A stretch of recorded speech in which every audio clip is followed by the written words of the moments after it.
back with his new podcast series. Kris Hagan is not dead yet. Hello and welcome to the next episode of Not Dead Yet. Today we're going to talk about the lack of Coca-Cola and jealous, controlling, manipulative, how many adjectives can I use? Boyfriends. So let's start. So like I said, welcome back to the podcast. Right, so picture this. You're just doing your shopping, minding your own business, and somehow without warning you realise that you're in the middle of someone else's relationship drama. So I want to say, the girl involved, I have no anger towards her. Zero. She did nothing wrong. So this is what happened to me. So a friendly chat in the supermarket because I was asking where there is Coca-Cola Zero. Because here, where I live, or where I am at the moment, there is a lack of Coca-Cola Zero. So when I need Coke Zero, because we say Coke Zero in English, Coca-Cola, Coca-Cola, Coca-Cola, is too long. Have a look at my Royals on the Road video on YouTube where I asked Pat to say Coca-Cola 3 times without her lips touching and see if you can do the same. Anyway, going back to the story. So I went to the nearest supermarket and asked, why is there no Coca-Cola? And I said, is it possible if I give you my number that you send me a message when there's Coke Zero so I can come here and get my Coke Zero, because it's the only Coke I drink. Yes, of course. The girl, very, very kind, very, very friendly. So numbers were exchanged, and then a couple of days ago, after chatting sometimes because we've been to the supermarket a lot, we said hello, blah, blah, blah. We talked about speaking English, that I teach English, things like this. Okay, normal conversation, nothing out of the ordinary. I don't get a message from her. I get a message, more than one message, from her jealous boyfriend. So this sounds like the start of a bad soap opera. So it's a great example of how jealousy, trust, and personal boundaries can collide, especially in our always online world.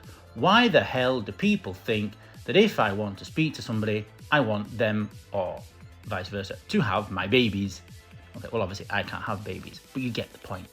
Why do people think if somebody speaks to somebody else, it means you want to settle down with them, have kids, and get married and run off into the sunset? What the beep? What the beep? You're not allowed to speak to people these days, because if you speak to people, you automatically want to steal them from their boyfriend, steal them from their girlfriend. What the hell? This is 2025. So today we're going to talk about what healthy boundaries actually look like, why jealousy can wreck communication before it even starts, and crucially, what to do if you find yourself stuck in the crossfire. So I've already told you what happened with the story, okay? And yes, I saw this girl today and everything's okay, everything's fine. I just hope she's okay. This is the problem, because being in a relationship like this is not the best thing. So, the main idea here, we're talking about privacy and boundaries. This is where everything goes wrong, when privacy gets confused with secrecy. There is a big difference. For example, if I have a private conversation on my WhatsApp with one of my friends who's going through a divorce, going through a problem, whatever, that's mine and my friend's complete private conversation. And if my boyfriend, girlfriend, dog, aunt, uncle, child, whatever, bat, I don't know what I'm going to do, parents, get into my phone and start reading private messages that I have with other people, this is wrong. That message is private between me and another person, and also vice versa. So if somebody enters somebody else's phone and reads a private message that you or somebody's had with somebody else, they're invading not only your privacy, but also the privacy of the other person. And this then can make that other person not trust you as well, and stop telling you things that maybe they need to talk about. In a friendship, as an acquaintance, staff, work situation, anything. There is a big difference between privacy and secrecy, and trust is very, very important. So, points. Let's get the points over. Checking your partner's phone without permission is a massive boundary breach.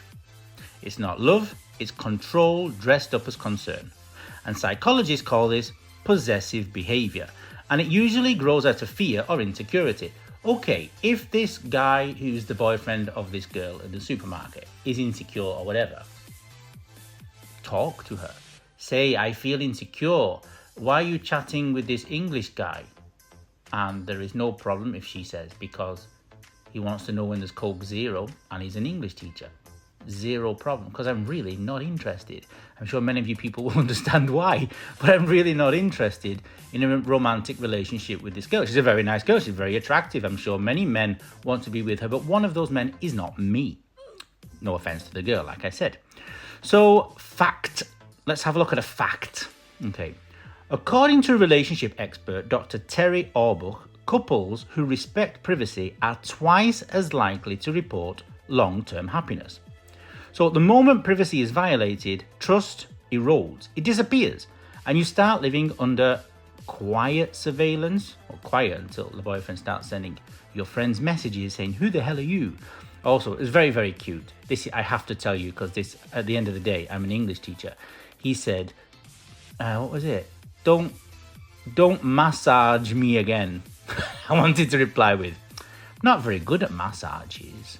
He obviously meant message. But the thing was, he wrote it as if it was her. This is not correct. This is not good. This is very, very, very bad behavior. Now, the thing is, this person, I also know where he works, which is not a good thing for him. Thankfully, I have no grudge and I have no problem with this guy because like I said, I seriously have no interest in his girlfriend. Apart from a friendship, obviously. So, advice, what to do? So, if you're the one tempted to check your partner's phone, stop and ask yourself, why? Why do I want to do that? Are you seeking reassurance or evidence? What's going through your tiny brain at that moment in time? Because reassurance, not even drunk, Jesus, I can't say this word. Reassurance should come from conversation, not investigation. So if you can't trust your partner to have a normal chat with another person, it's not a relationship, it's an interrogation. Now, to be fair, jealousy is completely human. We've all felt it. That small twist in your guts when someone gets attention we wish was ours. Now, evolutionary psychologists say jealousy evolved to protect bonds, to stop us losing what we value. Okay, romantic-ish, kind of. But in the modern world, that protective instinct often morphs into control. It's not about love anymore, it's about fear. This boy is scared to lose his girlfriend. Well, with this behaviour, I already said to her this morning, I hope you change boyfriend. So people who act out of jealousy often have low self-esteem, fear of being replaced, and past experiences of betrayal. Now, I've noticed in many Asian countries, and also in 2025 with many of my friends around the world, they accept bad things. I would say another word, but I don't want to be banned.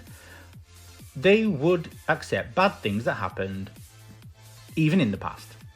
Now, personally, if you've done something really, really bad in the past, I don't think I could accept it. So, if you do that kind of thing today, if you're checking your girlfriend's messages and sending messages to a guy who's only speaking to her to be friendly and offering her English advice and asking about Coca-Cola Zero, what's your problem? You need to see a psychologist. That's not normal. So, advice for the jealous one. Here's some advice for the jealous one. Admit it. Jealousy is a feeling, not a fact. I feel jealous. Tell your partner. Talk about it before it turns into an accusation. Don't say, who's that? Say, I felt uncomfortable when that happened. Language and the words that you use matter. It keeps you in control of yourself, and controlling yourself, I repeat, controlling yourself, not your partner. So when this boyfriend grabbed her phone to text me, he wasn't protecting her. He was broadcasting his own insecurity to a stranger. And ironically, that sort of behaviour usually drives the very person you're trying to keep closer further away. Now, let's talk about digital boundaries.